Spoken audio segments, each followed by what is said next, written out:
Hi, loves. My name is Saida Love, and I just want to tell you a few things. If you've never seen any of my videos, I do add text to the screen. A lot of times I will add text if I forget to say something or if I say something incorrectly, and then sometimes it's just added if it has to do with something that I'm speaking about. I also add some pop-ups of some real life pictures and video. If I have real life pictures and video of my experiences, I will add those on there, and I add some pop ups of some scriptures or Bible references or just anything that may pertain to what I am speaking about. Also, if you hear me speak about something and I say, oh, I have a story about that, like if I say I have a story about the cat in the car and blah, blah, blah, whatever, if I mention something and you want to hear more about it, please comment below and, say cat in the car or whatever it is that I said to help you to or to help me to get to those videos sooner than later because I am still trying to figure out what to record. So it's helpful when people kind of let me know what they want to see and what they want to hear. Also, please comment if you like anything, if you like seeing the pictures and videos, like if you like seeing the scriptures, anything like that, let me know, please. And then, as always, please like, comment, and subscribe. Turn on your notifications so that you can get notified whenever I post and come back and watch more videos. All right, let's get into it. Hello, loves, and welcome to my channel. If you are new, and if you are a returning guest, welcome back. Thanks for coming back. So I did a the last few weeks, I kind of did my story about my journey of surviving domestic violence or a domestic violence relationship. And from that, I did ask that people would give some type of feedback on something, whatever they want to hear next. And nobody did. So I got some likes and stuff, and some people were saying, that it was helpful or whatnot, but nobody really told me what they wanted me to talk about next. So I thought, since I was already talking about that, or kind of in that um category of just talking about like the relationship and all of that, I might as well just kind of stick with that and talk about the situation with the pimp. A lot of this is that I do want to reach, or I do want to help those young girls who could be heading into a situation like this. And so the pimp situation, I'm going to tell what my experience was. It doesn't mean that your experience will be the same or that their experience could be the same, but just in case there's somebody who could be dealing with a similar situation, or someone who could be headed down that road and they don't know it, I think that it would be good for me to kind of share this part. I don't know. Like I said, nobody really gave me any feedback on what they wanted to hear next. So I'm like, okay, well, I guess I'll just kind of work my way through and work my way out of this particular story into the next, story of my life. So I think I'm gonna call this Almost Pimped. Um, like I say, y'all, don't I smile and I laugh all the time, and I'm a goofy person, and I'm thinking about it, I'm just like, oh my gosh, wow.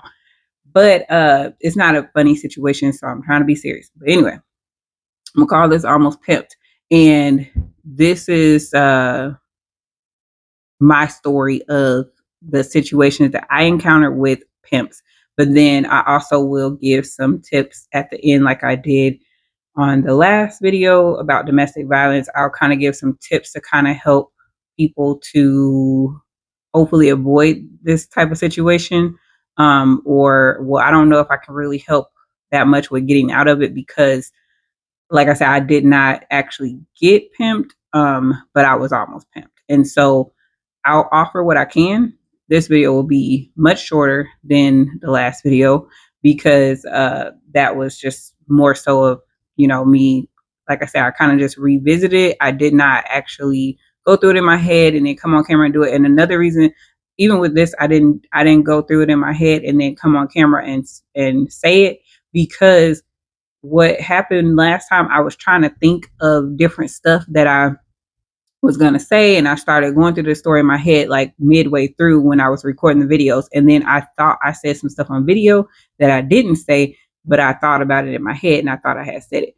So once again, we will just go through from the whatever I can remember from the beginning, and I'll just kind of tell it like I won't tell as much detail as before, because this situation was kind of like it wasn't as deep or detailed as that particular situation.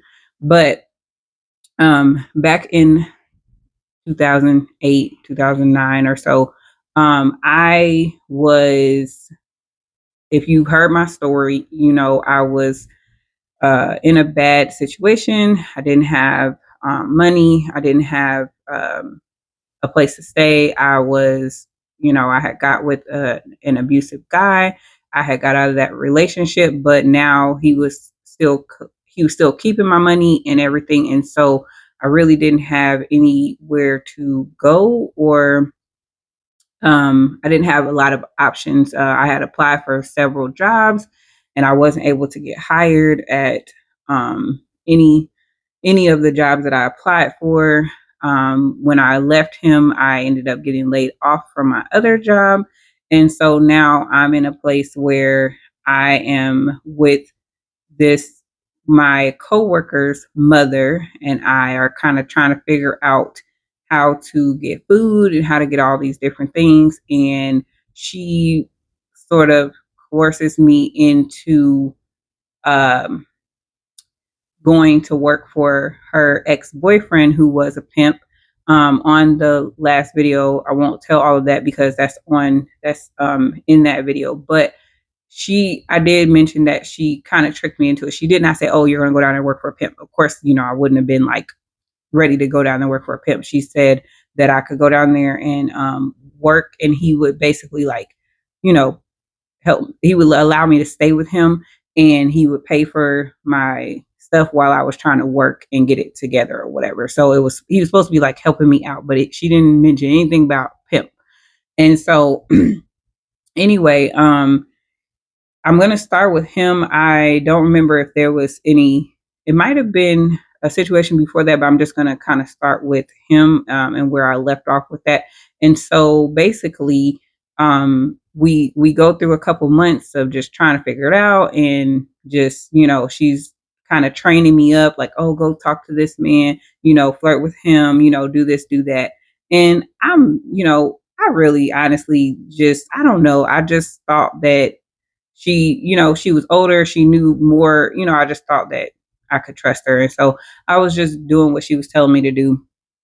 So I went and flirted with these different guys and stuff. And then like some of them were, you know, they would like buy us food or, you know, give me money or like stuff like that. And it wasn't, at this time, I wasn't even doing anything with them, like besides just flirting with them.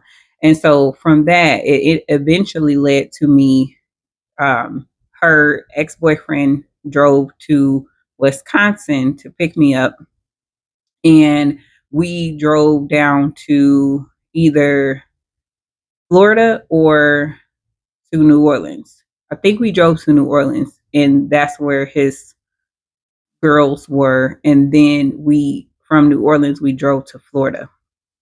And so the reason we drove to Florida was because the Super Bowl was happening that particular um, week in Florida.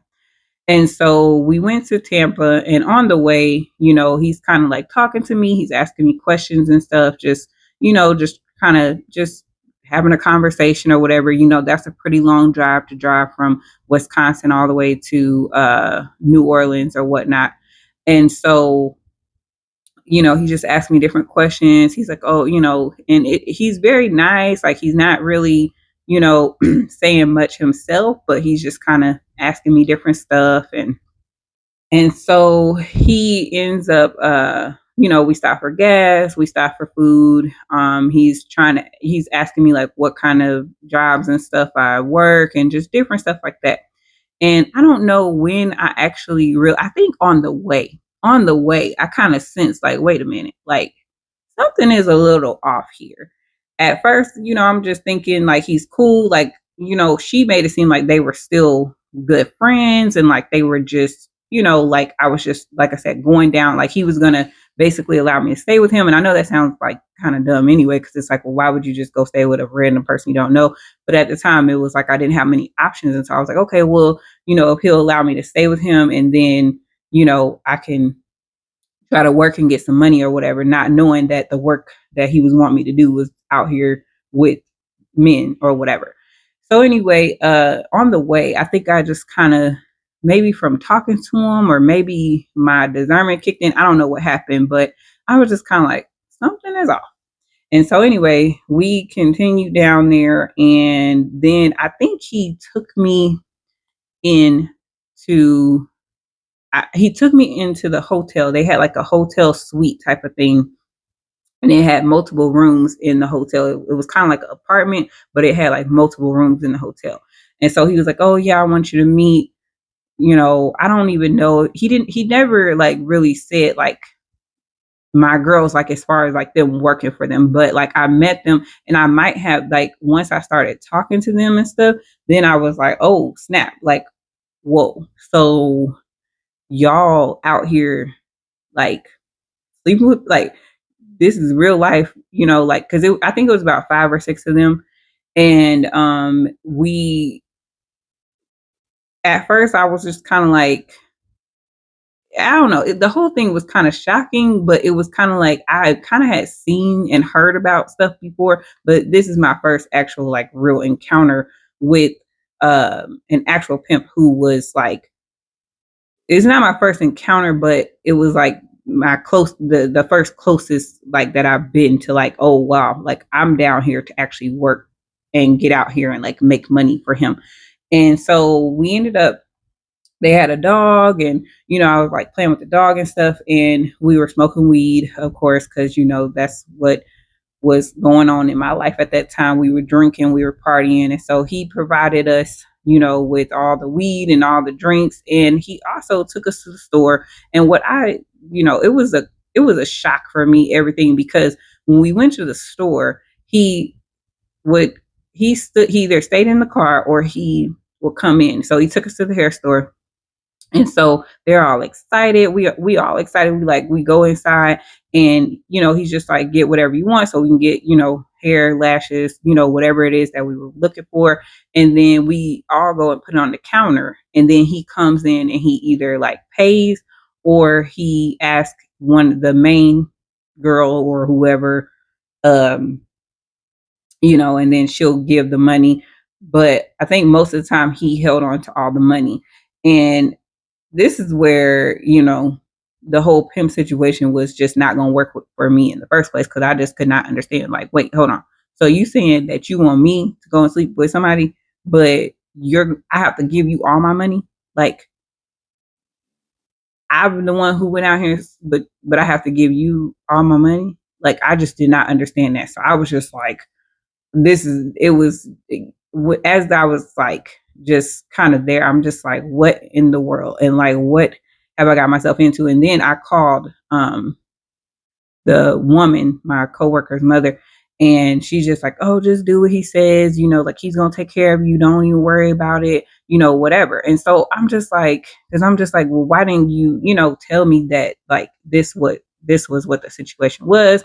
And she just like kind of like talked me through it, as far as like just convincing me to stay there and convincing me to continue on, and what was going on. And so anyway, I, we went ahead and bought stuff at the store, whatever. The first couple of days, because I believe I was down there for a week, but like the first day or two, we were basically, or maybe even the first 3 days, we were basically just traveling, because we went to the store, we went back to the hotel, we went out in New Orleans. But see, now I was still in the mindset of like, oh, I'm just partying. I wasn't trying to work. Like I already said, you want me to, and then you want to take all my money. Like, what is I don't understand. So anyway, he took us, and he dropped us off at these, like, the New Orleans, that what's it called? That busy street in New Orleans. Y'all know what it's called. And so Bourbon Street. And so he dropped us off there, and I'm just up in there. We up in the bar, like playing shooting pool or whatever. And so I'm just like having fun shooting pool. And so they were like kind of coming and going. And then so one of the ladies who had been there for a while, he had got her when she was young. Now she was, I think, in her 30s. And I think she was like the oldest that was there. But and then there was like different ages. There was people that was like 17, 18, 19, 20, 21, whatever. We were all different ages. I think at the time I was like 19 or 20. And so they had fake IDs, they had all this different stuff. And so anyway, he dropped us off. And so we're in there playing pool. So I'm just in there playing pool. Now they're working. They know how this goes. So they're like, okay, they're flirting with the guys, and then they go and, they go get a hotel room or whatever it is that they do. Like they know, they've been doing this. And I'm just up in here like, I just want to play pool. Like I don't want to go with them. Like I don't want to do this. Like, and so they were like, oh, it's okay. Like we'll help you, you just, they were kind of just trying to help me to like basically get more high and drunk so that I could be able to get out here and do whatever it is that they were doing.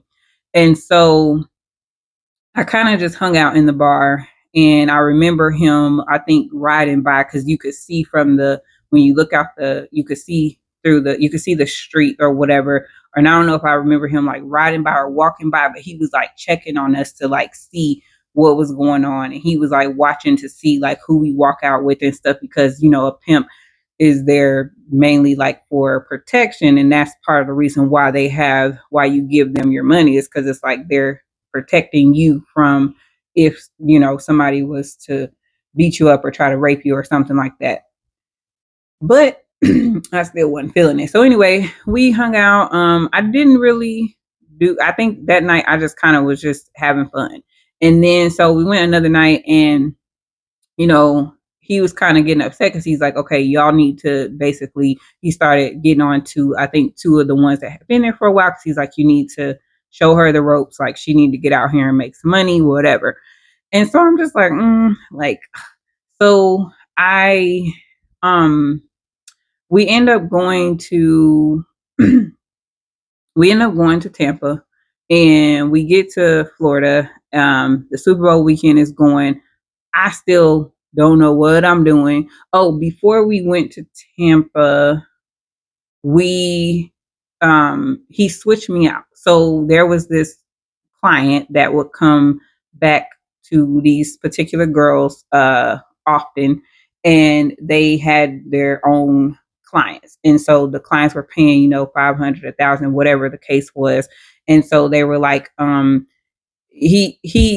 asked for two white girls, because there was mixed race of girls that he had. There was skinny, there was thicker, there was a little bit older, and there was like also younger, different ages and stuff. And so they asked for, I believe, two white girls, or it was going to be the other really skinny black girl. And so they switched me out with one of them, and he just sent one of the girls and sent me. And so the client he had a friend in town. He was not very happy about that, because he had been spending a lot of money for, no, the client requested a, the one client, the main client, he had a black skinny girl, but he really kept coming back for it. And his friend, he requested a white girl for him. So the pimp switched me out with the white girl. So when I get there, the friend was not very happy because he wanted a white girl, and now you send a black girl. And then the other girl, she went in the room with the other guy, and I went in the room with this guy. But um, she went and did whatever she did. And while I was in the room with this guy, he was so drunk, and he was upset that, he didn't get what he asked for, and he was going to pay like, 500, 1,000, whatever the case was. And so he ended up just falling asleep because he just didn't even really want to do anything. I guess he wasn't like attracted to me. And I really was kind of just like, I don't know, I'm not trying to force him because I'm just like, hey, like I don't want to be here either. So anyway, he went to sleep. So I waited till they were done. And so the other girl came in and she's like, what happened? Like, and I'm just like, nothing. Like, he just went to sleep. Like, he really wanted the other girl or whatever. And so she's like, oh no, like, we got to do something. Like, we can't go back empty handed. And I'm like, well, I, he don't want to do it. I don't know what to do. And so she looked in his, bag or whatever, and I guess he had like some money in there, and so she ended up grabbing the money because he was supposed to pay. Like, he had to pay anyway because now you can't prove that nothing happened between us, basically. And so she ended up grabbing the money or whatever, and or I don't know, maybe he had it in his hand, I don't know, but the money was somewhere where we were able to see it or find it or something. And so she ended up grabbing some money, and then we ended up leaving and going back, and I guess she gave him the money that I supposed to had got, and we never told him. I don't think she told him. And then, she gave him the money that she had supposed to got. So, um, I guess he thought that I kind of did what I was supposed to do, but really I literally just sat in there on the bed while this man was asleep. So anyway, we end up going to Tampa, Florida. We're out there. It's Super Bowl weekend. I'm like, oh my gosh, it's Super Bowl week. I'm just out here with all the people. I'm just out here ready to have a good time and have fun. I ain't thinking about having sex with people for money. Like, this is not. So I'm just out walking around, and we had to kind of separate because we were technically working. And so as I was walking around, I encountered some guys, and I knew he was like watching because he was like starting to get a little angry. And then even at the hotel, I had kind of seen him um, kind of like abuse the main, like the two girls that were like kind of like the main ones that were like in charge or whatever. Like, he was, make them stand on their knees, and like one of them, he was just had her standing on or sitting on her knees in front of him, and he was saying something to her, and then she had to say yes daddy. And then like when she wouldn't answer, or if she took too long or something, he would like hit her. And I was just looking like, what in the world? Like, I just did not understand. And she just sitting here on her knees, and she just like, yes daddy, and she's crying, and she just keeps saying yes daddy. And I don't know what he was necessarily saying to her, because he was saying it to her, but she just kept saying yes daddy. And I'm just like, what? Like, I just didn't understand this whole pimp thing. It just wasn't gonna work for me. So anyway, we and then the other older one, he had got onto her, and I kind of seen he didn't say much, but like when he did say something, he would watch a lot.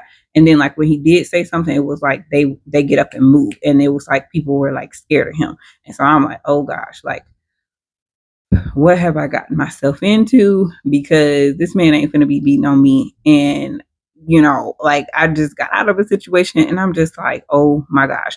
But you know, he never ended up beating me or anything. Like I said, I was only down there for a week. So anyway, working my way through this week, we get to Tampa. I'm down there. I'm walking around by myself because we don't have, because we kind of have to separate so we can kind of like find people to take us to go and do what we do to get money. And so I don't know what I'm doing. I'm out here. I'm shy and timid and scared, and I'm like um trying to, and I end up talking to somebody, some guys come by. They're like young, I don't know, they're probably in their early 20s or something. And they're like, hey baby, blah blah blah. And so they're just like making jokes and stuff. And then so I don't know, I think I must have said something that gave away what I was doing without, like, I didn't say I'm out here like, but they were like, oh yeah, you want to come with me, blah blah blah. And I don't know if I seen him like riding by in the car. So I'm like, I'm like, well, like, I don't know. I said something. I don't know. Maybe how much money. I don't know. I don't know what I said. But whatever it was, I gave it away. And so they were like, oh, so you out here working, huh?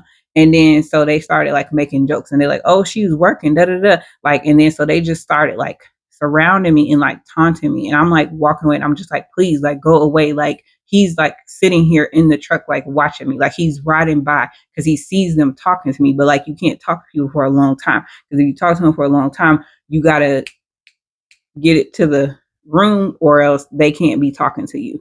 And so I'm like trying to like get them away from me and they're just like taunting me and like making fun of me and like, oh, so she out here working. Oh, da da da, blah blah. And I'm just like, oh my gosh, like, and I can't hide, he's watching, like I don't know what to do.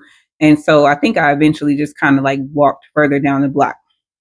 Now, during this time, I believe it was when I was in Tampa um or I could have been in New Orleans at this time, but I think in Tampa, I started having I think it was even that night, I started having really sharp pains in my stomach.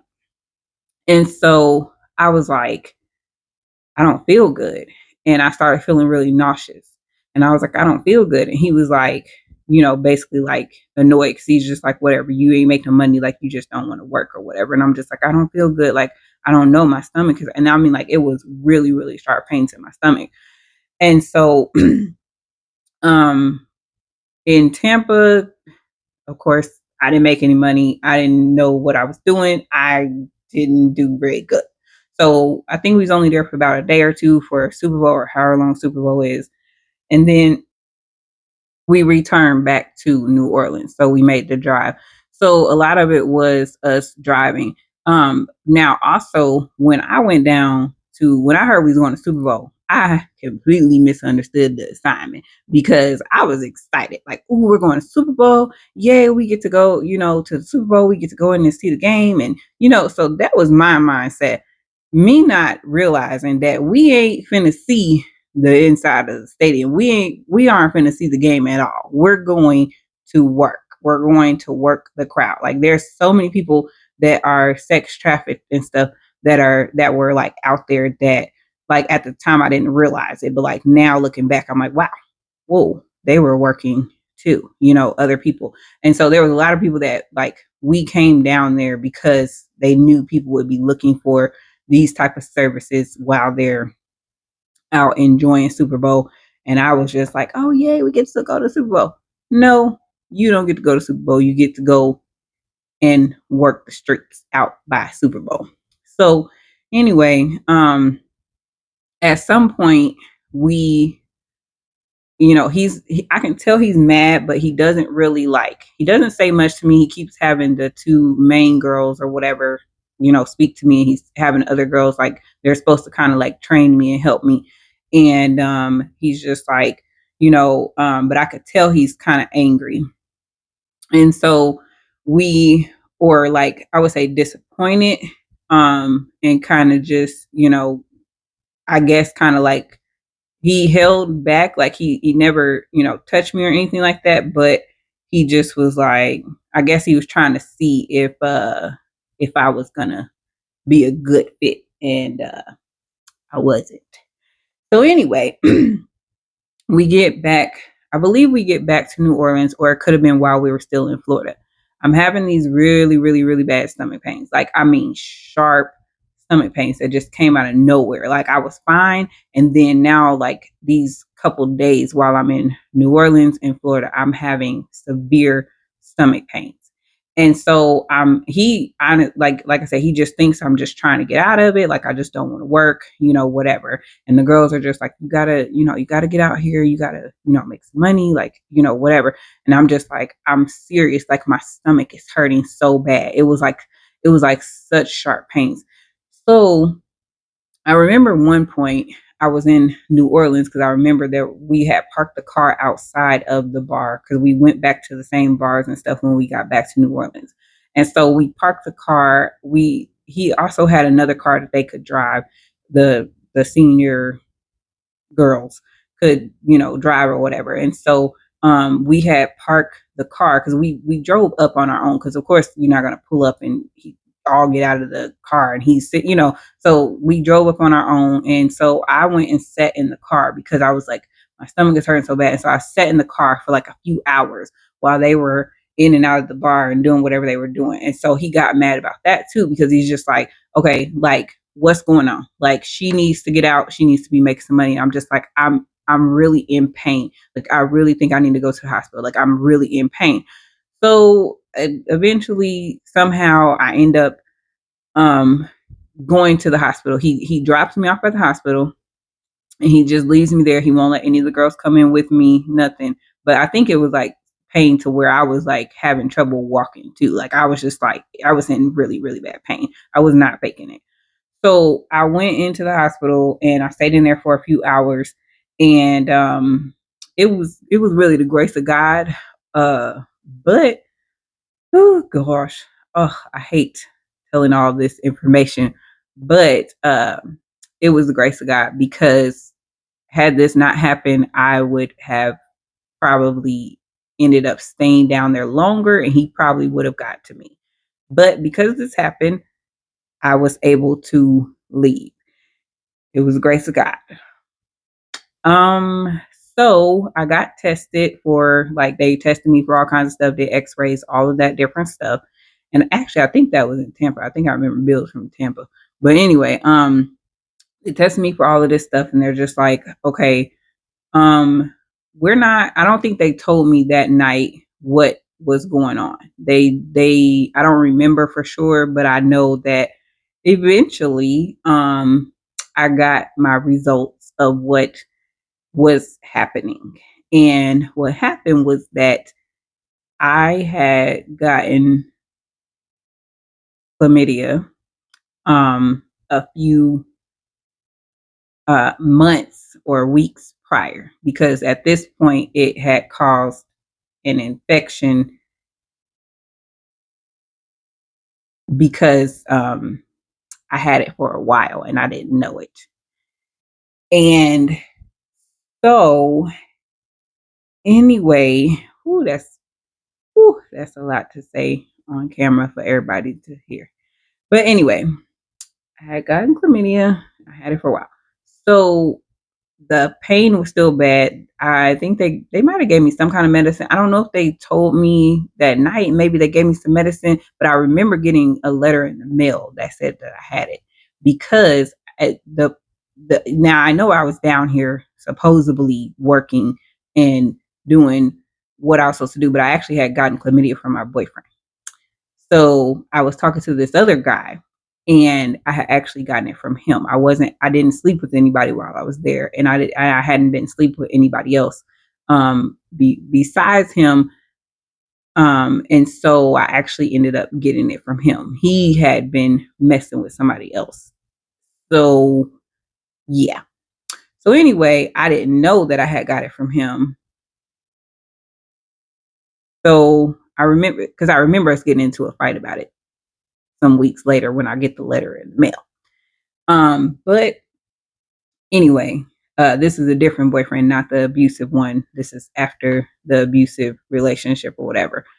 So I am So anyway, I'm in so much pain and I can't do anything. I can barely walk. And they're like, oh, you have whatever, or whatever they said that night. They gave me some medicine. They sent me back. So he's like, you know what? This ain't gonna work. You gotta go. I'm sending you back home. So he takes me to the train station that night, and he makes me sit at the train station. He buys my ticket, and he's like, and the girls, everybody is like, oh, and they're just like, oh, like we kind of built a you know, relationship or friendship or whatever within that short amount of time.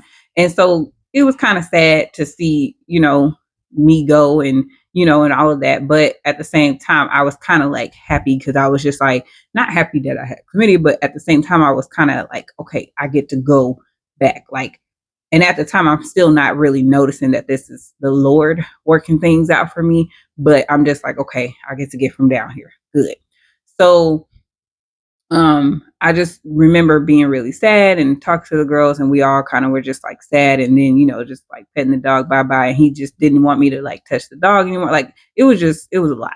So anyway, he makes me sit at the train station that night by myself while they go. He sent them back out to work, and I had to sit at the train station the whole night by myself, and he bought me a ticket, and I ended up getting I believe, a train back to Wisconsin.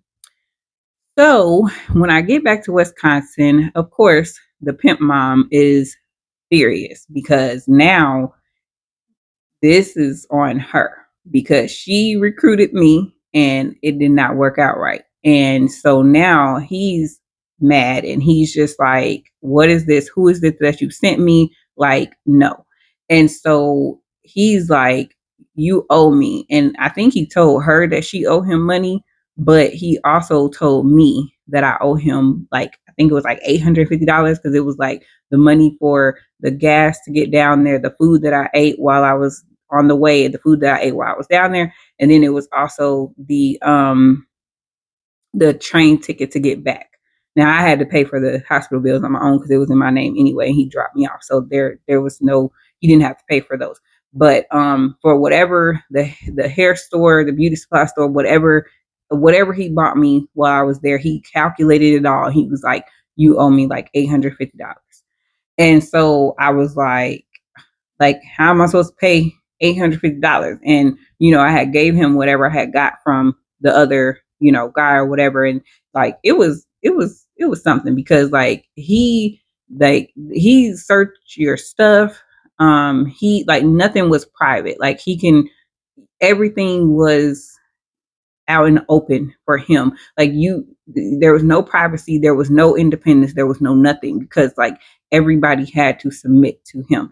And he did not walk around with a pimp. So he was a real pimp. He had, like I said, 5 or 6 girls at this time. Now he had other girls that came and gone and stuff, or that would come back at certain times when they were, out on the streets or whatever. But at this particular time, he had about 5 or 6 girls, and then there was me who came, and then I didn't work out, and so I got sent back. But he did not walk around with a big loud colored suit on and a hat and a cane. No, he looked like a regular guy. He had like hazel green eyes or something, and he had his hair kind of slicked back. So I guess that part was kind of, but he dressed regular. There was no, he didn't carry around a cane.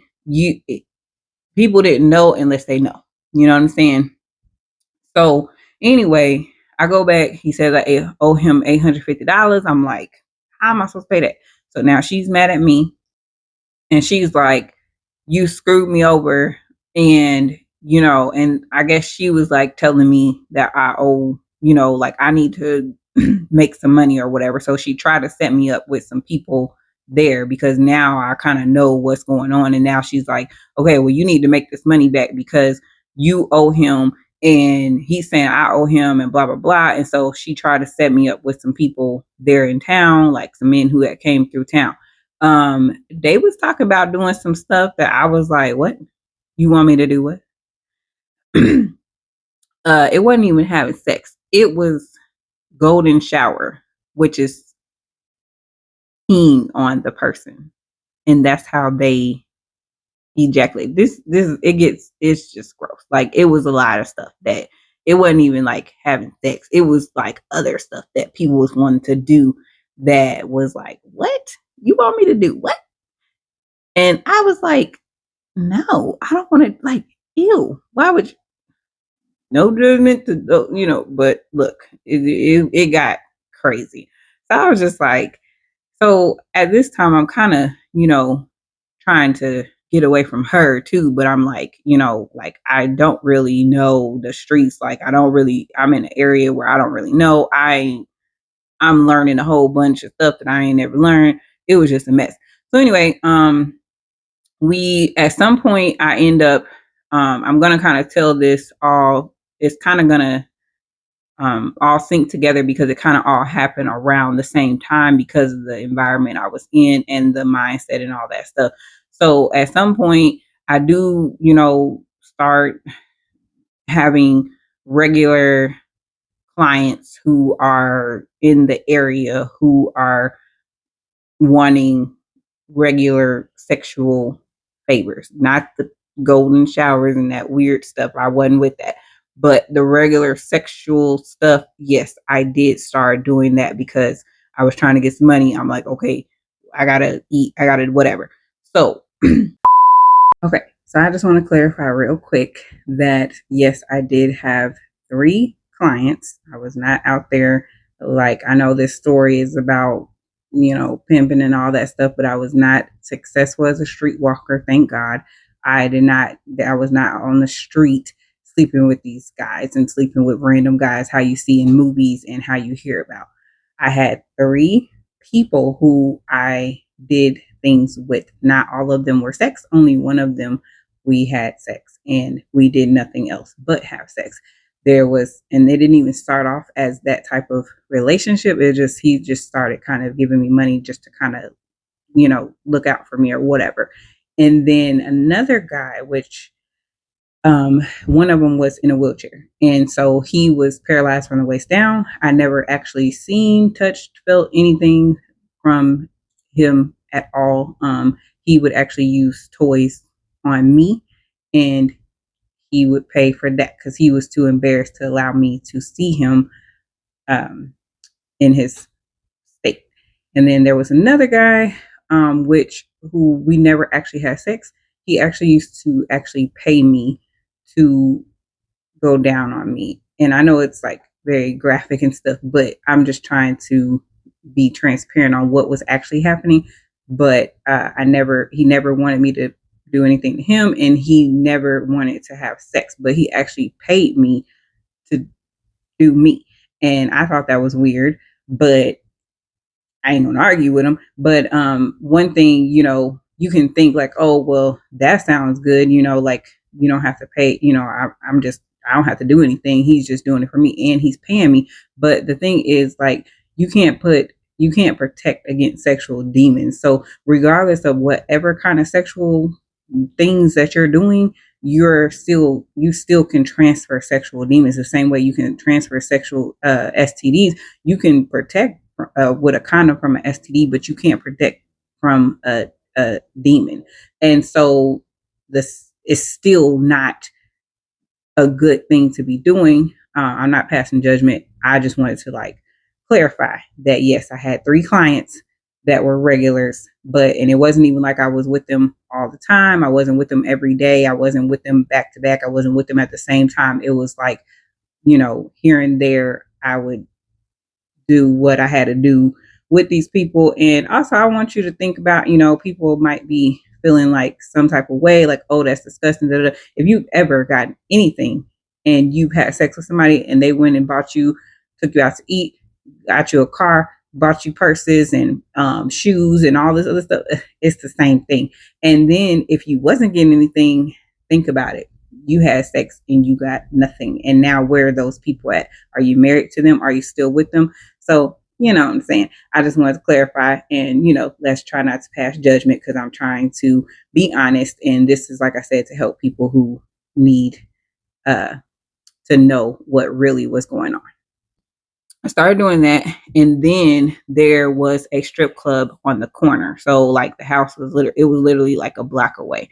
And so I was like, okay, maybe I should go to the strip club and I should work, at the strip club because then I can make some money.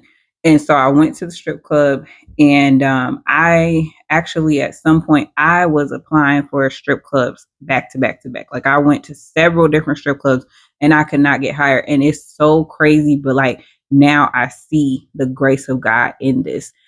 They did not hire me. And for their sake, it might be a good thing because whew, man, I went to countless strip clubs, and it was either like they wanted girls who were more experienced. Main thing was, and I was a lot smaller than I am now. I wore like a size maybe 8 or 10, possibly 12 because I have a big, bum. But I was a lot smaller than I am now, and they said that I was too big. My thighs were too big because they said there was girls who got made fun of, and they went off the stage crying because they got made fun of because they were considered big. And so I'm trying everything I can. I'm trying to swing on these poles and everything. I wasn't very good at that either, which is another thing that was the grace of God because, I knew how to do some stuff, but I wasn't like super advanced and able to do all the flips and turns and all that stuff. And I just wasn't what they were looking for. And I'm so grateful to God for that. But There was one person, there was one club, and that was the club that was on the corner. And I went in, I did the whatever, or actually, I think the woman just kind of looked at me. She looked me up and down. She was like, okay, she's young. Okay, she's thick. Okay, and she let me start working there. So I go into the strip club, and I'm like, we in the dressing room. It was a whole different world. I saw stuff that I was just like, what? Like, I just was in disbelief that a lot of this stuff was happening, and that, it was just everybody, it was every girl for themselves. It was just very hostile environment. Everybody was like, trying to get their money. It was just people just walking around just freely, just in the back naked. And of course they had the rooms where they was doing extra stuff. And then you have all these clients that are coming in who are, it's a gentleman's club, so they're coming in and they're, looking at you and ready to just eat you. And just, it was a lot. So that was short lived as well. I worked there for all of 1 week, and after that 1 week, guess what happened? The owner died. And before she died, I walked up to the bar, and she was sitting at the bar, and I can still remember it. And I looked at her, and a thought crossed my mind, and it was like I was seeing death, but I didn't realize at the time that I was seeing death. And I just, like, when I remember I had on this pink outfit. I remember it was something going on in town, so there was a lot of guys who came through that night. And there was it was really busy in there that night, and I think I had made, little money or whatever. All I did was go up there and like I said, I wasn't very good, okay, but I, you know I don't need to be good, so it doesn't matter. But the owner died, and then after I just remember that day of us going to report, because we report in the daytime, and it was a sunny day, and we had just worked the night before. It was good. We had a big crowd. It was, because otherwise it wasn't really a big crowd, because where the location was, only time it was a big crowd was when there was like a big party in town. I'm speaking like I know that much, but I was only there for a week. But during that week, that was the busiest day. So then the next day we go in to report to work, and the doors are locked, and we're like, why is the doors locked? Like, she's always here. The doors are always open. Somebody's always here. And so I think somebody called or something, and they were like, she died. And so we're like, what? Like, the owner died. Like, what do you mean? And so we go over to her house, and her husband is there. And sure enough, she died. She ended up having supposedly had an asthma attack. There was other talk of some other things, some other foul play that happened. I don't know for sure, but supposedly she had an asthma attack, and hubby didn't give her inhaler. I don't know what happened. All I know is that she supposedly had an asthma attack. And so it was just like, what? Like, so of course, we can't go to work now because the owner died. So, so I went back home, and it was like, okay, now I gotta figure out something else. The only place that would hire me and is, the owner died. And so, like I said, for their sake, because when the Lord has his hand on you, you do have to be careful. And I'm not saying that it came from me, not at all. Like I said, I was only there for a week, so I ain't had nothing to do with it. I didn't even know the lady like that. I don't even, I just was, but I'm just like, that was my way of, that was the Lord's, that was one of the ways that the Lord helped move me from that environment, is what I'm saying. I ain't had nothing to do with it. It ain't because of me. I don't think it was because of me, but I'm just saying the Lord had his hand on my life, and he moved me and closed those doors when I was trying to still pursue them. So anyway, after that, it was like, okay, back to square one. Basically, I ended up started, you know, just kept my couple clients that I had.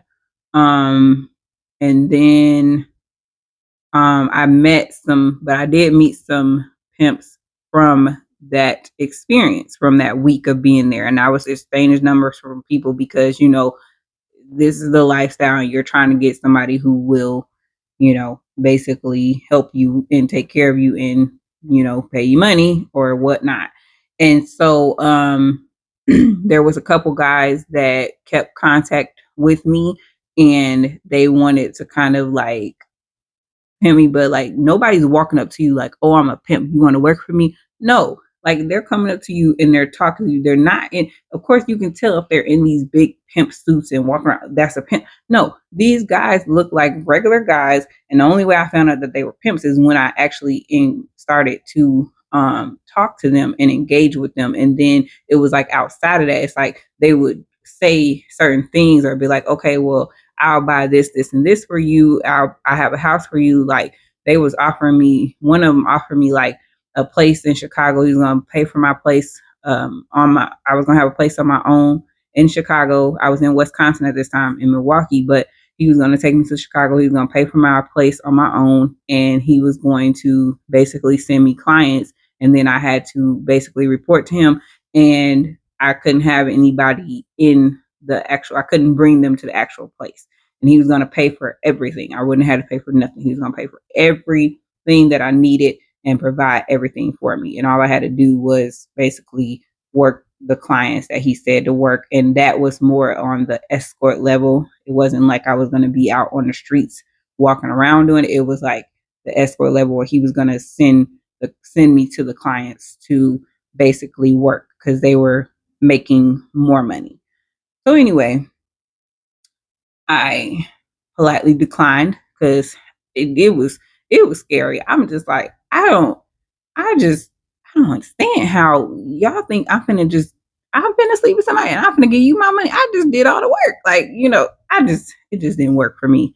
It just didn't work. It didn't work out for me in my mind. And so I was just like, yeah, no, that's not gonna work. So there was a couple other guys that came, and then I eventually found out that they were pimps as well. And then there was a pimp who I was hanging out with strippers, of course, because I'm working at a strip club. And so there was a stripper who I think she had a pimp, and we went to, or maybe I don't know. They was having some kind of party or gathering or something. We went to some pimp's house, and I don't know why they look really good. The pimps, like some of the ones, they really did. They really were very attractive, and they had like hazel eyes. Well, some of them, not all of them, but the ones that I encountered, a lot. It was a couple of them that they look really good. They had hazel eyes. They worked. They did. So anyway, we went to this one house and he had like hazel green eyes and he had his hair slicked back as well. And yeah, and so anyway, we are over there, I guess, partying. I don't know if we were drinking, smoking. I don't know if we were getting some weed. I don't know what we was doing there, but we was there. We was partying, whatever. And I just remember looking around and I was like, it was literally cameras everywhere. And this is in 2008. So, of course, it was little TVs. It was little TVs in every room. And it was a camera in every room. And you could see yourself on a little TV. It was in black and white, I believe. But it was a little camera in every single room in the house, in the kitchen, in the bathroom, in the bedroom, in the living room. Every single room in the house had a camera. And it had a little TV sitting there where you could see what was going on in that room. And then, of course, he had one that showed him everything. And I was just looking around like, whoa, like this is weird. Like literally, while I could see girls in here in this room laying in the bed sleeping, and they slept like three of them to a bed, and they're just laying across the bed, with their little panties and bra on, and they're sleeping. And then these girls are in the living room, and then these girls, and I can literally see everything, and I can see all of us on camera and everything that we're doing. And for some reason, I don't remember. I don't know how it got to this, but for some reason, I ended up giving him a massage. I don't know. It's weird. I don't know. But I think because somebody I knew was going through school to become a masseuse, and she was trying to teach me some of the stuff, and then he had said something about massage or something. I think he was going to pay for the massage. And so I ended up being the one to give him the massage. And he ended up, I believe, paying me some money for the massage. And that's all that happened. And there was girls, like everybody was there. We all there and we're all in the room or in the living room. And I'm sitting here like giving him a massage while the other girls are just around walking around and the other people are walking around drinking and smoking. It was weird. I don't know. Anyway, so he's, kind of checking me out, trying to see like, does he want me to work for him? I'm still just like, I'm thinking that I'm just, I'm not trying to be with anybody like that. Like, no, sir, no, thank you. But it's not always so easy to just say no, thank you. So you got to be careful with this. I really should not have been in this environment in the first place. I thank God for his hand being on my life and for protecting me during these situations because I could have easily gotten drugged. I could have easily gotten beaten. I could have easily gotten raped. I could have easily had a lot of things happen that did not happen by the grace of God. But I was able to kind of avoid the whole pimp situation. So anyway, that I don't know. I think he requested me to come back or something. I was like, you got cameras there. We're like, girl, like I was just like, like no.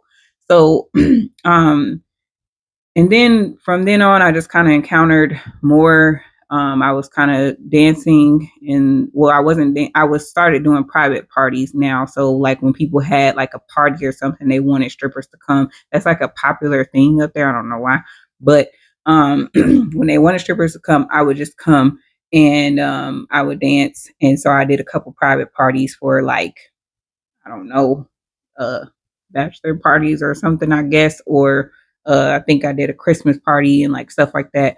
And then I just kind of had my regular couple guys that I was regularly, you know. So anyway, yeah, um, that was pretty much what happened with that situation. I did do a couple more parties. I stripped for maybe like those parties were, here and there. It wasn't like a regular everyday thing. So I made some money here, and then it'd be like a couple months later or something, like when it's a special holiday or like a bachelorette party or something like that. And so I did that over like the next maybe year and a half, I think. And I just kind of did a couple parties here and there, probably like 6 parties altogether.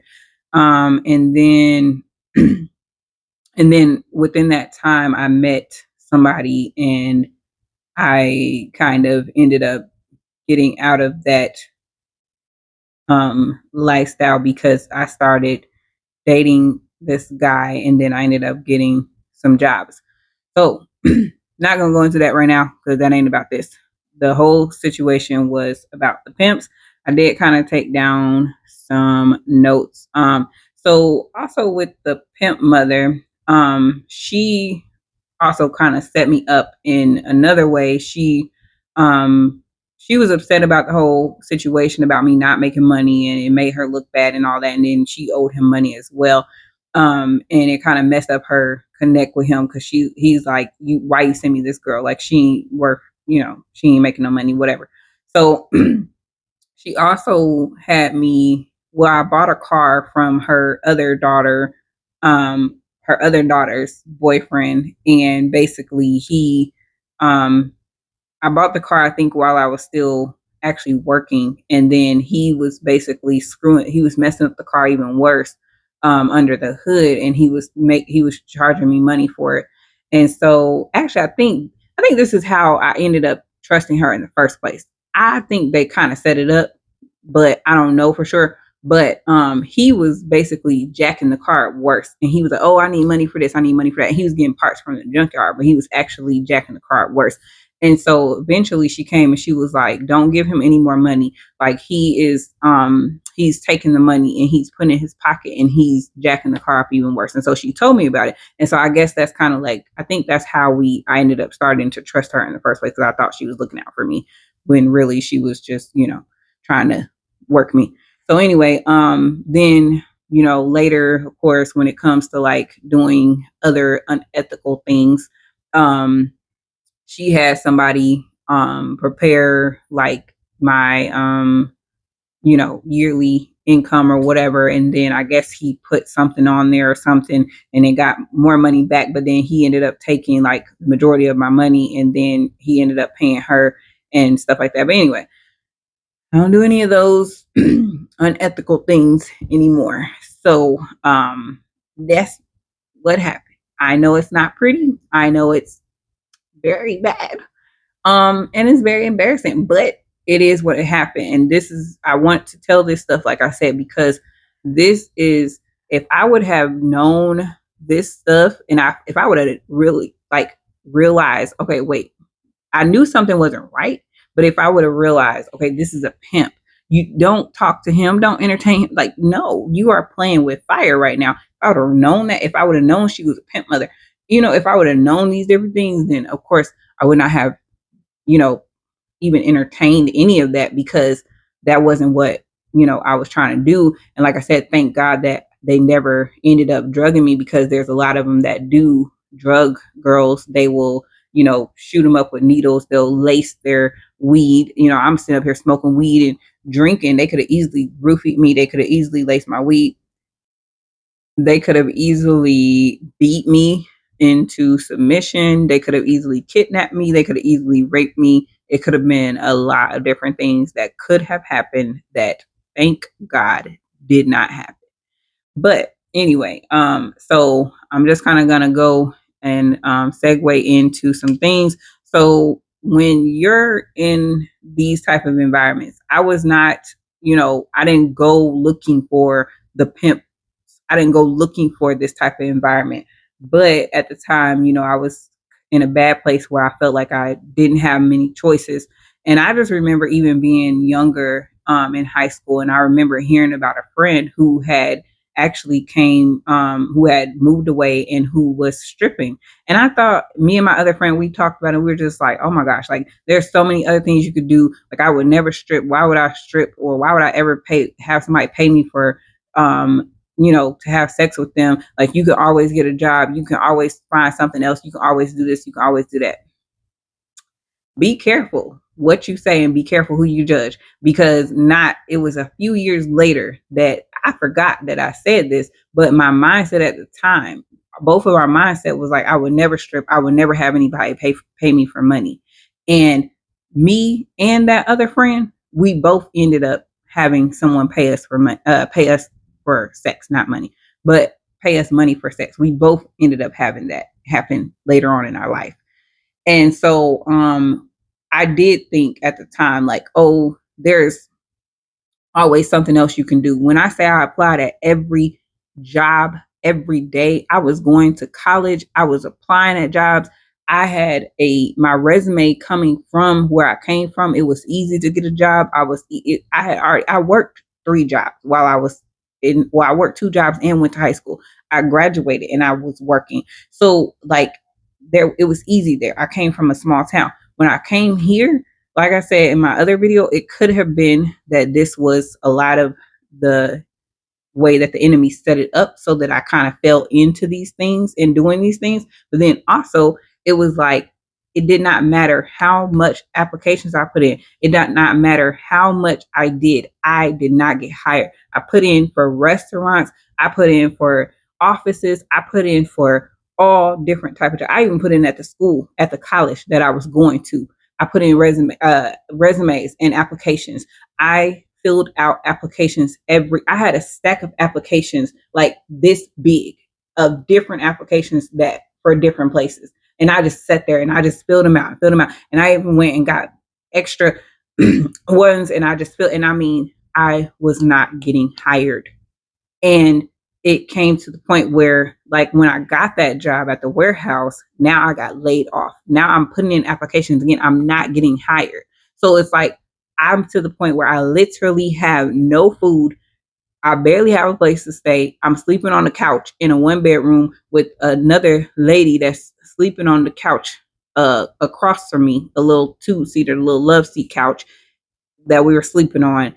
And I'm having to live on somebody else because like it was a bad place to where it was like I had limited choices. I'm not saying that this is the only choice I had, because yes, I could have probably tried to do something else, but I felt like of course, I didn't want to go rob people or do anything like that. I didn't want to go steal stuff. I didn't want to do anything like that. And this is what ended up happening. So, whatever, if you feel whatever you feel, that's up to you.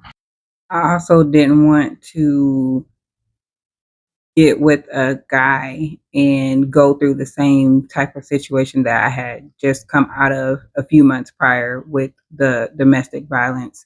I it was just a lot of different things that it kind of just this is where my circumstances ended up leading me to. And I know that there are other young women out there who have had or who will be challenged with this type of lifestyle, this type of environment. I know that there are other women or young girls out there who life can drive them in that direction.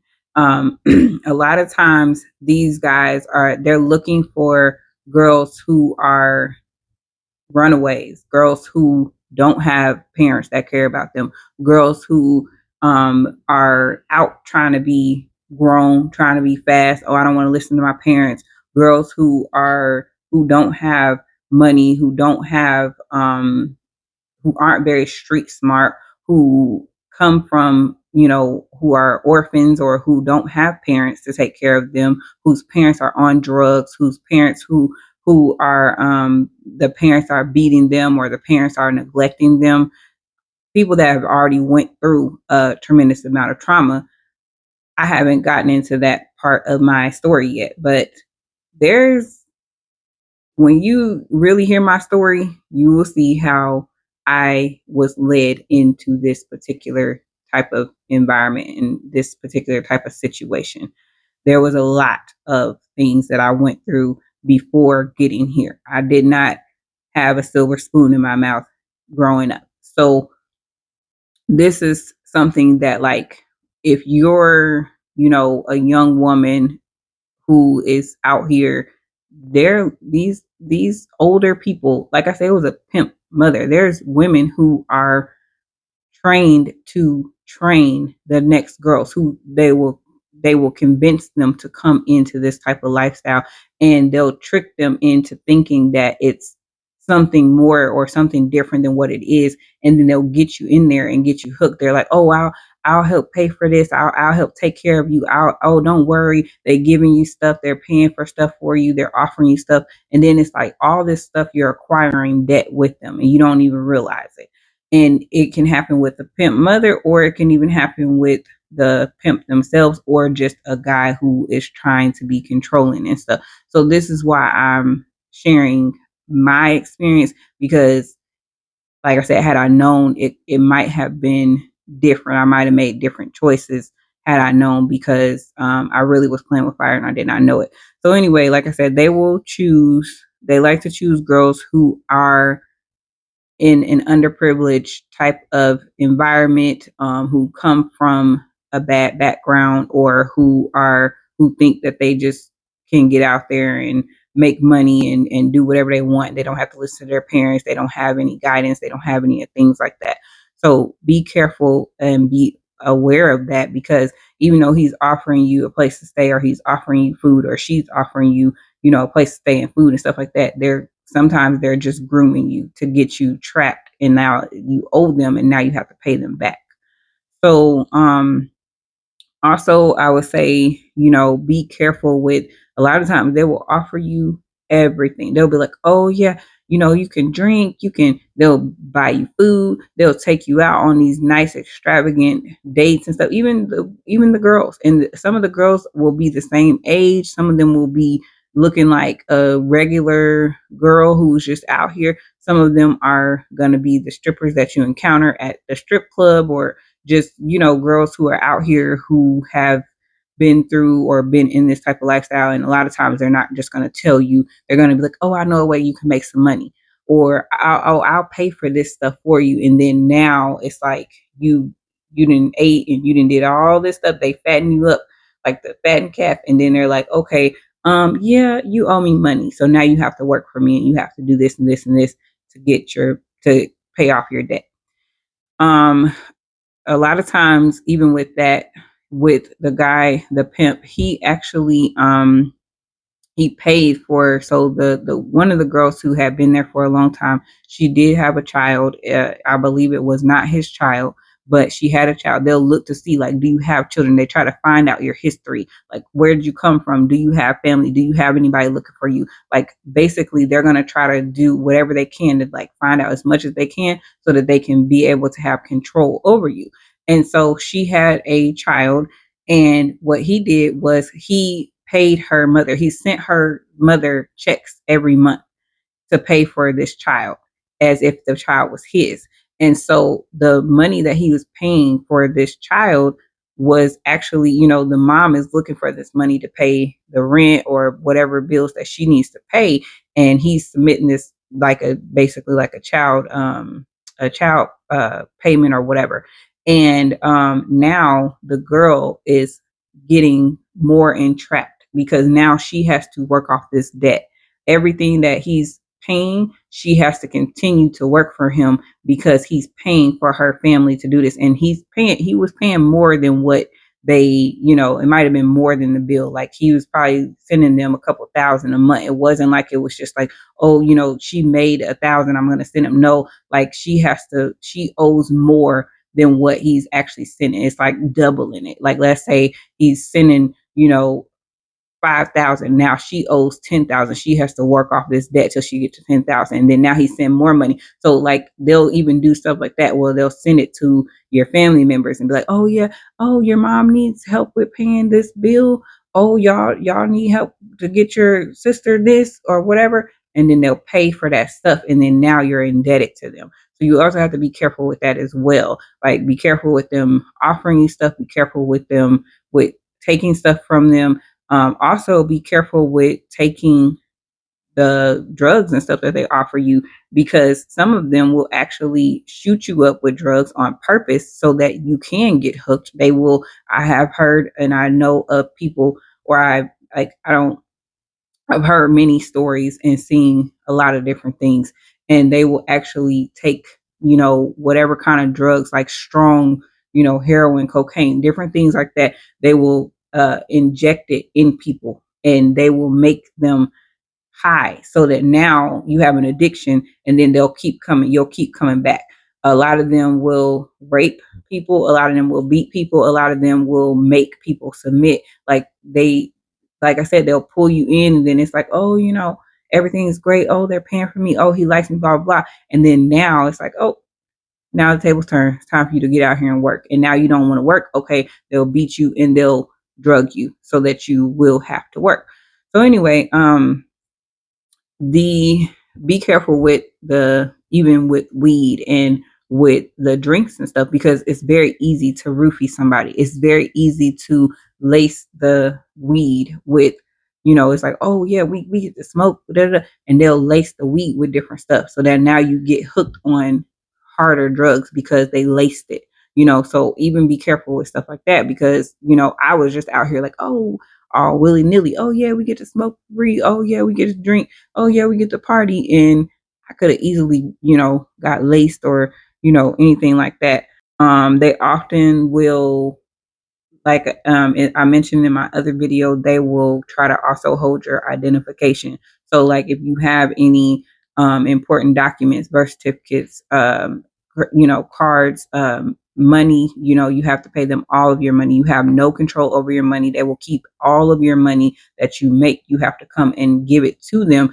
They will check your stuff to make sure that you're not, holding the money or hiding the money. They're watching you while you're out there on the street so that they know when you went with somebody. You only have a certain amount of time to be out there with them.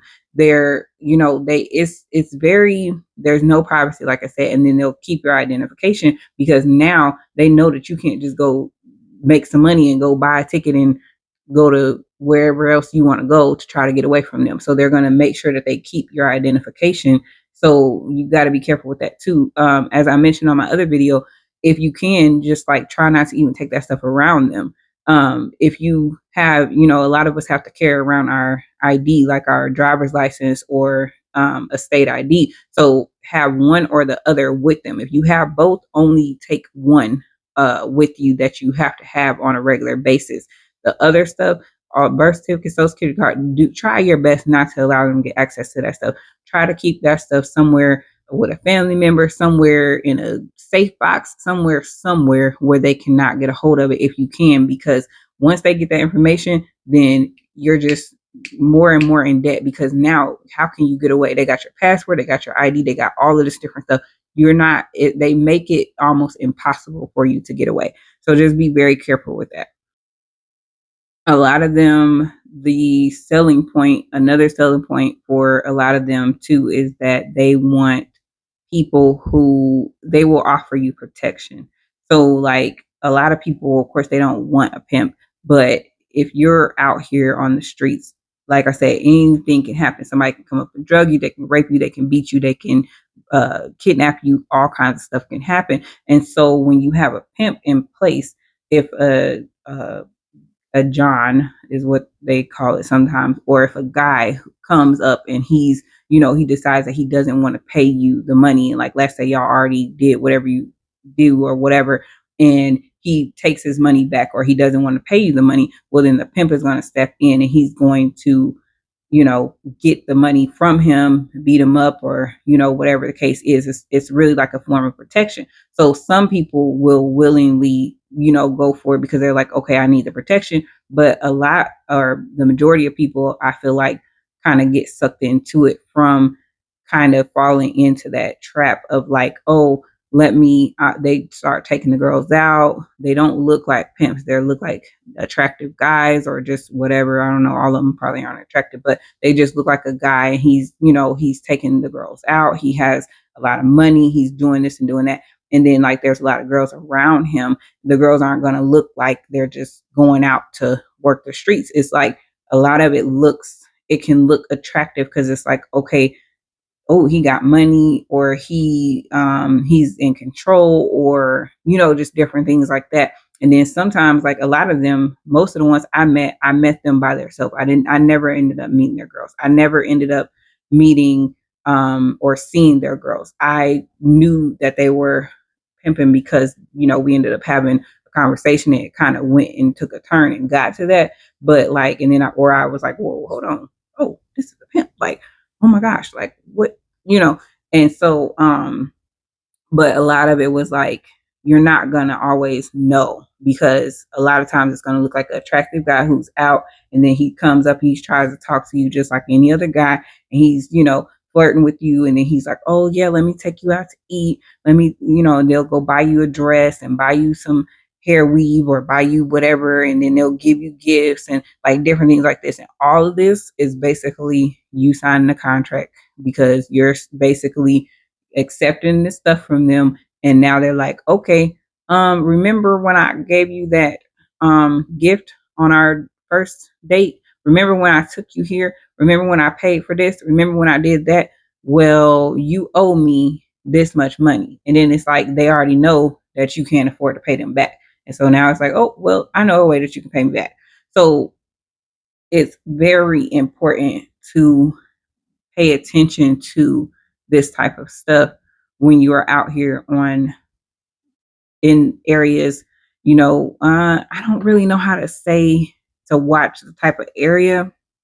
I mean, of course, if you know the area and you know that, like, they're streetwalkers on the corner or something, then yeah, of course, like, yeah, watch that area. But a lot of times it's not always that obvious, because for one, it's illegal. So you're not going to see too many streetwalkers out in the corner. You see it in movies and stuff. There are certain areas where you might actually see that at late at night and stuff, where, either the cops are not going to come in that area because it's dangerous for them to be in there, or they may come out whenever the cops aren't around, but it's not always going to be so obvious, where it's just going to be like, oh, there's streetwalkers right there. Oh, there's um, people out here having sex for money, and, people clients riding up to get them.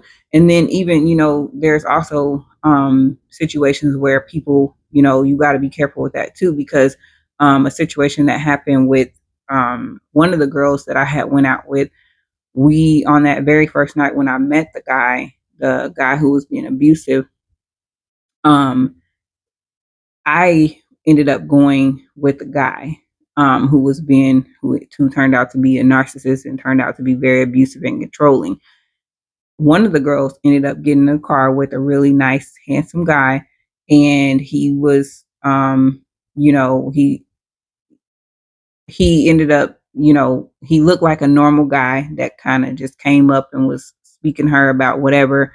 And when it came time for that particular the conversation, uh, he ended up being a cop basically, and so he ended up taking her to jail that night.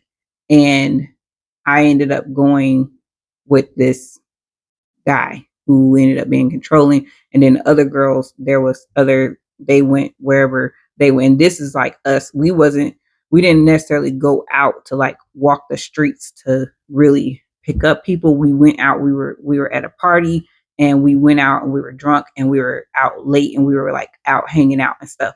So you have to also be careful about stuff like that. We're out, we're drunk, they see us, you know what I'm saying? So you can even, in her case, she ended up going to jail for this particular thing. I ended up with a crazy, abusive person. And then who knows what the other girls ended up with. One of the girl whose house we were at, her boyfriend was actually, I don't even know if he was a pimp, but I know he was very controlling, and he was like making her strip and he was keeping her high and stuff all the time. But I didn't really realize that at the time because, like I said, I was drinking and smoking all the time anyway, and I was partying. So I'm just thinking we're just partying. So yeah, you just have to really be careful about stuff like that, because there is so many different ways that you can get trapped into something like this, where you might think, oh, that's disgusting, I would never do that. Like, I don't care what happens, I would never do that. You can be going out on a date with somebody and they can drug you, and you don't even, and then you end up getting a drug habit, and now you're out here doing this. You can end up, like I said, getting beat. You can get raped. They can beat you and rape you into submission. Sometimes it's not even like you don't even have to be out looking for this, but it can come to you. And so um I say, just really be careful there. I want to come out with more to kind of like, I wish there was more ways that I could help people. Like I said, I can't really tell you how to get away from pimp, because I thankfully did not end up getting pimped because of the way that the circumstances turned out. But a lot of times you have to pay your way out, and a lot of times they're not going to let you pay your way out. You're going to have to continue working, because as soon as you pay off your so-called debt and you claim that you're done, there's going to be something else that's going to happen. They will set people up to rob you. They'll set people up to do other stuff to you, to like where, oh, you still need my protection. Like, there's so many things that can happen. I can't even, go into all that right now, because I would have to like really think back to like some of the stuff that did happen. But yeah, they can, oh, I'm getting out, I'm out the game, I'm gonna go and get a place, I'm gonna go and be with somebody and be a housewife and all that. No, they're not trying to hear that. So a lot of times they're gonna do whatever they can to try to make you continue to work for them, continue to make money. One thing also too is that they sometimes would, the word on the street was like, they would beat girls, and I did not. I saw girls out, and I mean their whole face was bruised and bloody, and like big bulges of like bruises and black and blue and everything. And I'm like, oh my gosh, like why would they send her out to work like that? And the thing is, for them is like, when they feel like when they beat the girl, she makes the most money, because now she's afraid, and so they're gonna beat her, and then they send her out there and embarrass her. She out here all bloody and bruised and stuff, and now they send her out here, and you better go out here and make this money. And so a lot of times girls end up making a lot more money on those days when they get beat, and and then of course when they get drugged and stuff. So Yeah, it's a lot. I do pray that y'all, you know, be careful. And if you are in a situation like this where you just feel like you have nowhere to go and you feel like you are, you come from a bad environment, you're poor, you're, struggling, you're trying to find some type of help and safety and security. Of course, like I said, I'm always going to lead it back to God. Definitely, pray and ask the Lord to help you. If you try to read the word. I know that sounds like, why are you telling me to pray? Why are you telling me to read the word? But God can help you more than any person can. The me getting chlamydia was not the way that I would have gotten out of the situation. But like I said, I'm grateful that it happened, because had it not happened and had I not been experiencing the pain that I had, then I would have probably ended up being stuck there for longer, and I would have probably ended up getting beat into submission. Um, and so that was uh, the grace of God just looking out for me, even though I wasn't asking Him for help at that time. The owner dying, I don't like I said, I don't know what happened with that. I ain't had nothing to do with that. But I do think that it was definitely a way of God shutting that door for me.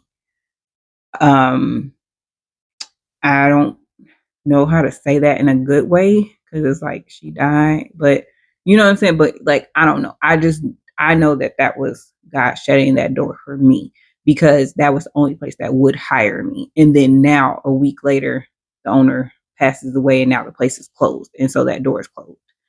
And so, God helped me he closed the door for me because I was trying to walk further into it.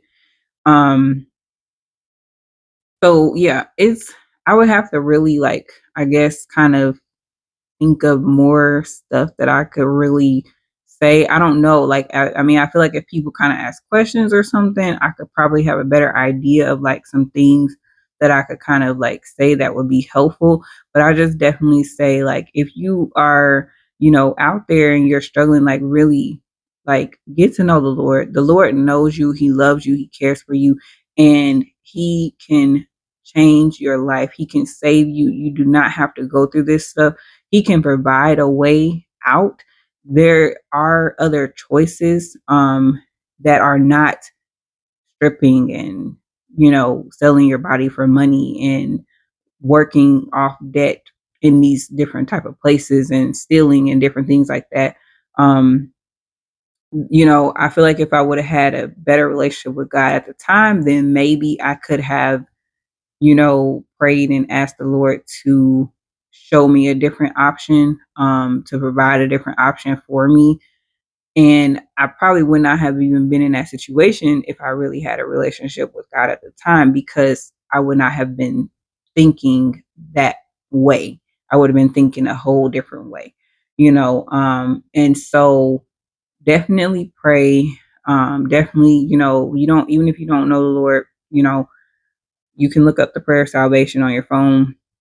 You can look it up on the internet or whatever. Say the prayer of salvation, accept the Lord into your heart, and also maybe try to find a church or something in your area that helps with different stuff. There's lots of different there's usually lots of different things in place to help women that are, homeless or helpless or unhoused, they call it now. So there's usually lots of different options for women that can help them.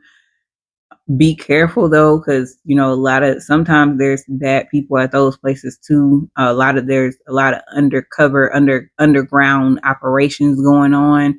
I wouldn't say necessarily at those places, but I'm just saying be careful and beware of people who may try to offer help that's not really trying to help, but also trying to suck you further into this particular lifestyle. Not saying that it would happen at the churches or the the shelters, but I'm just saying, just, keep your eyes open for certain things like that, because you might think that somebody is your friend, that they're looking out for you. Like I thought the older woman was my friend and she was looking out for me, and really she was just sucking me and pushing me further into this particular lifestyle. And so yeah, I don't know. I mean, I hope that this is helpful in some kind of way.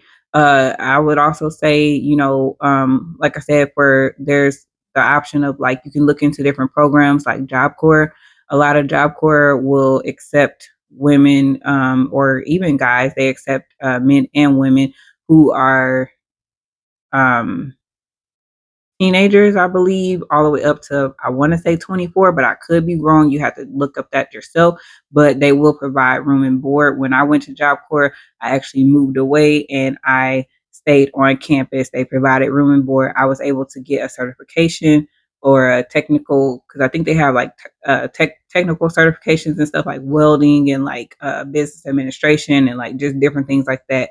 CNA programs. They have different type of programs that you can do, and they'll provide room and board for you while you're trying to get your certification. So that could be another option to kind of help you while you're, out here on the streets and you don't have anywhere to go. Of course, you do have to do schoolwork and stuff, but it's another way for you to get your high school diploma, your GED, or also get some type of certification if you weren't able to get that.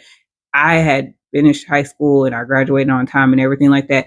I Someone I knew had told me about Job Corps, and I thought it was something different, and so I ended up going to get a certification, and so that's how I ended up there. So that could be an option.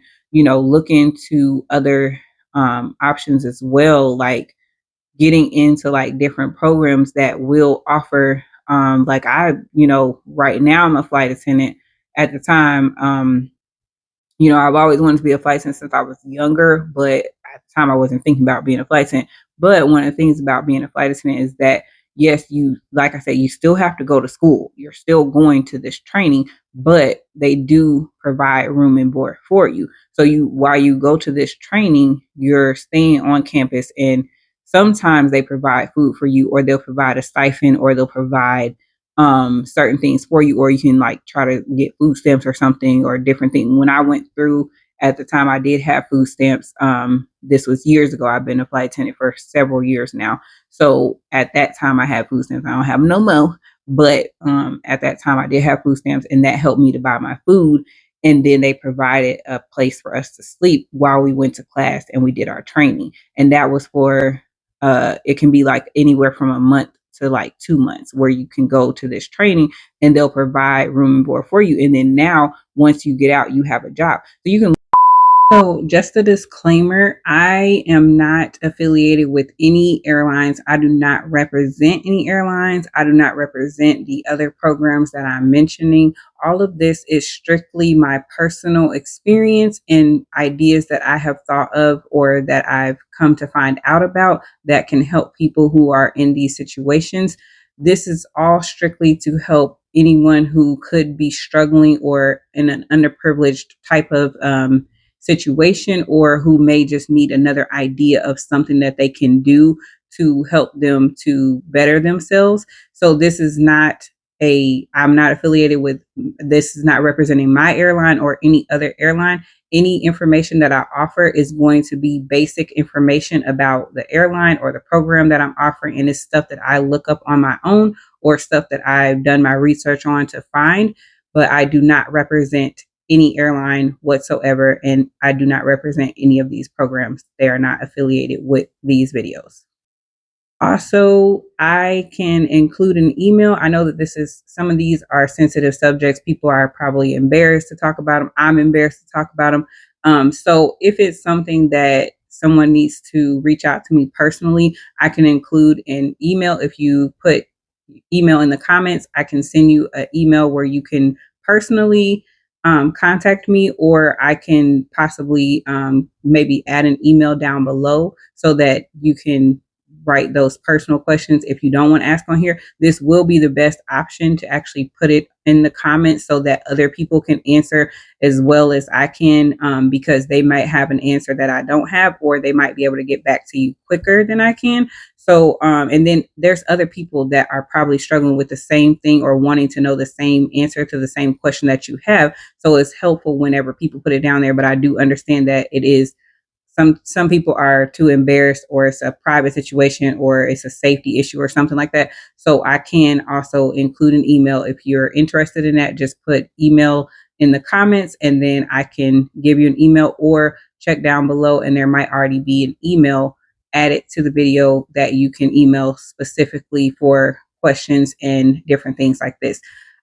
For the videos, as far as like doing like flight attendant videos and things like that, like I said, that's my personal stuff that I look up on my own, or like just kind of some tips and tricks I can tell. I can't tell everything. And like I said, I don't represent the airline. Every airline has its different rules and regulations and stuff. And so I can't give a lot of information. There are certain things I'm not going to be able to tell. And for those type of information, those type of videos, I will do a full video with, if you ask the questions and stuff, I can go back and do those videos and put that out there for everybody to know, because it's going to be a lot if I do have a lot of people contacting me. And then, like I said, I am very busy with working and then also with other things in life. So it will be easier to have those comments there. That way I can just do a video to try to speak about those as a whole. And then there's lots of other options of people who already have a lot of stuff that is posted about the airlines and about some of these other programs that I'm speaking about. Look into like different things like that, where you can find there's other options to like help you to work and get out of this particular situation. If you're in a situation where you're homeless, or where you're struggling to, you know, pay for your groceries and you're struggling to live, basically there's other options that you can look into. If anybody wants to hear more options, then let me know, comment below, let me know, and I can try to brainstorm and also look up more options to try to help with stuff like that. Because I was even going to go on a cruise ship and work as a cruise staff, because they provide room and board.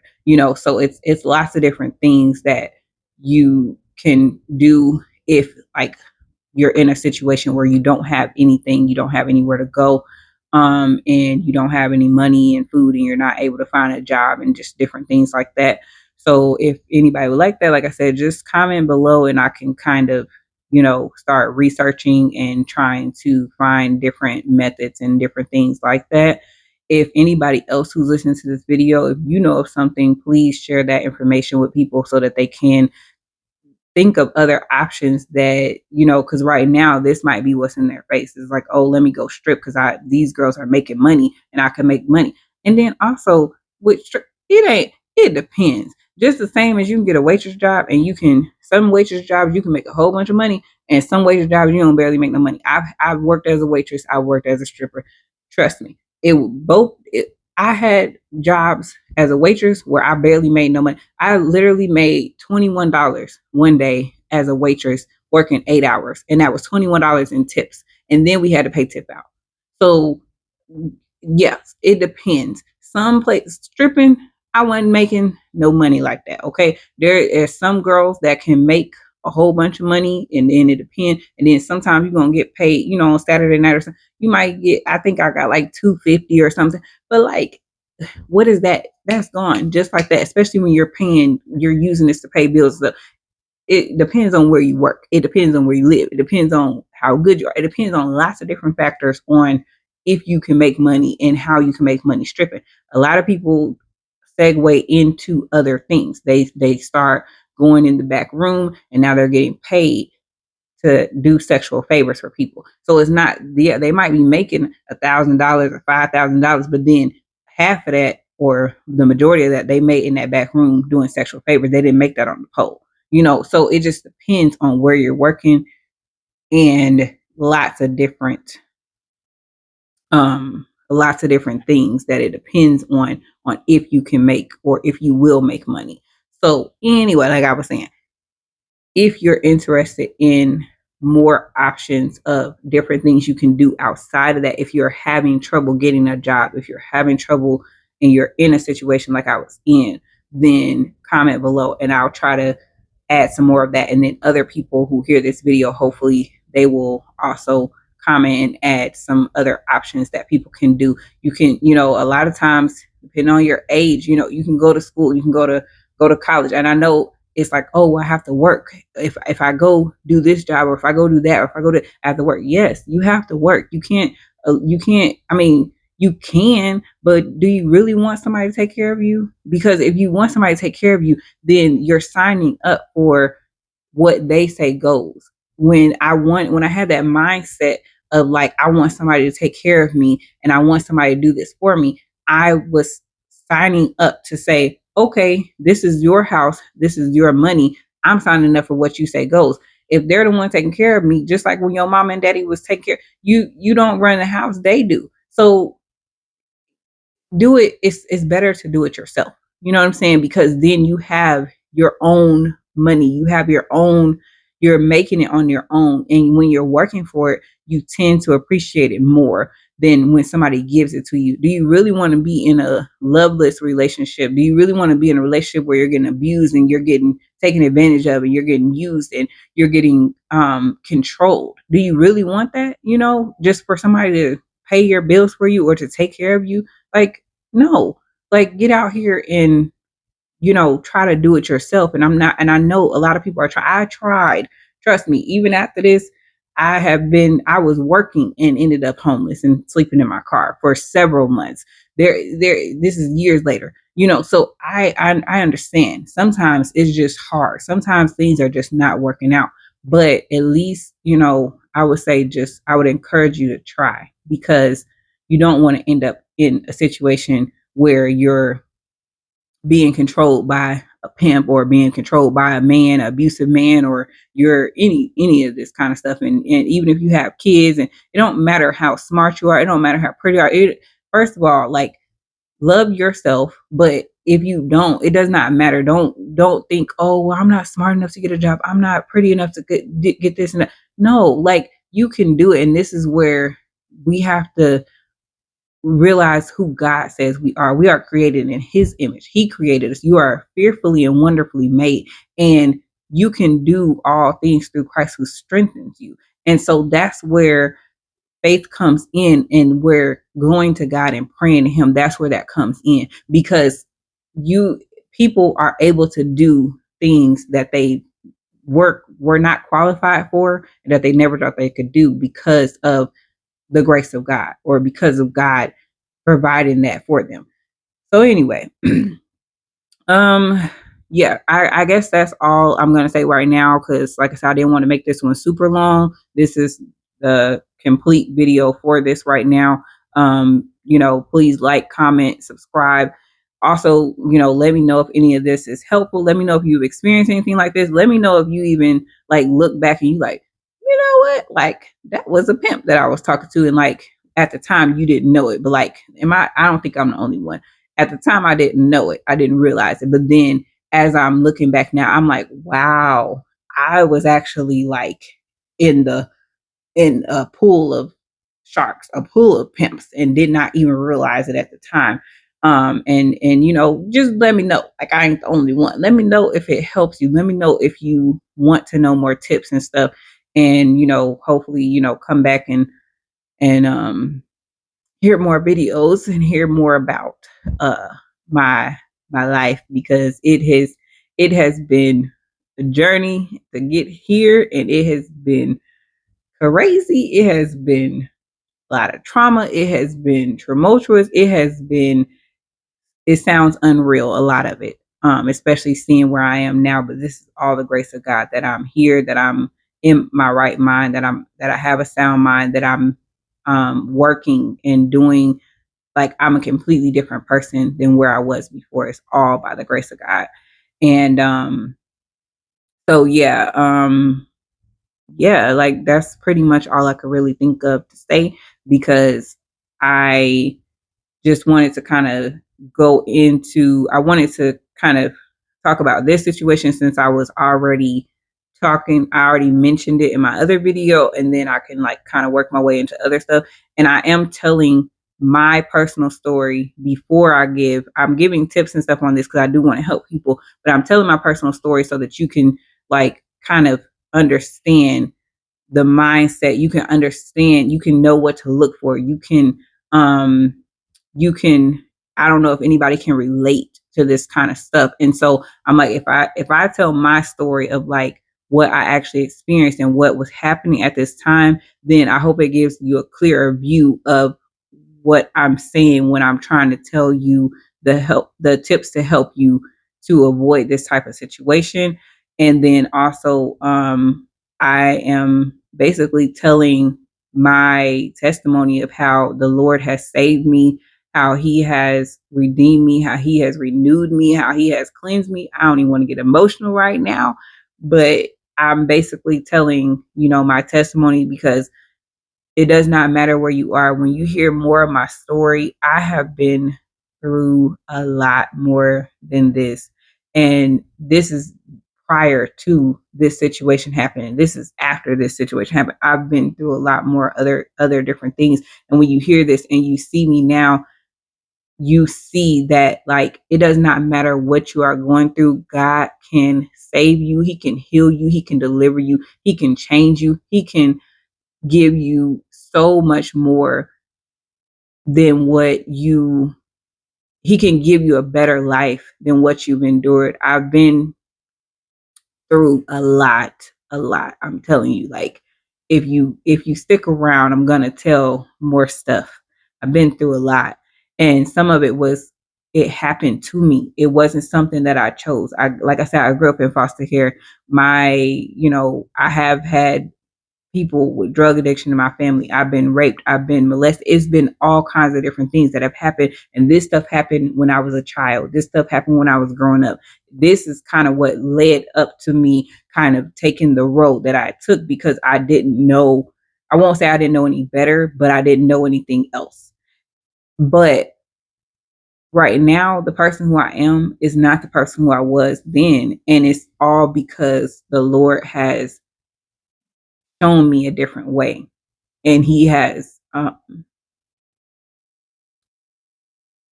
like changed my life to where I don't even look like what I've been through. And even like I said, going back and just reliving this stuff and just thinking about it, and I'm just like, wow, like I did not even realize how dangerous it was when I was there. I didn't realize how much God has delivered or how much God was protecting me from when I was there and when I was in these situations. And I'm just very grateful. And I don't mean to cry or anything, but I'm so grateful that God saw fit to protect me and to pull me out and to deliver me and to save me and to just change my life. So anyway, I'm gonna let you go.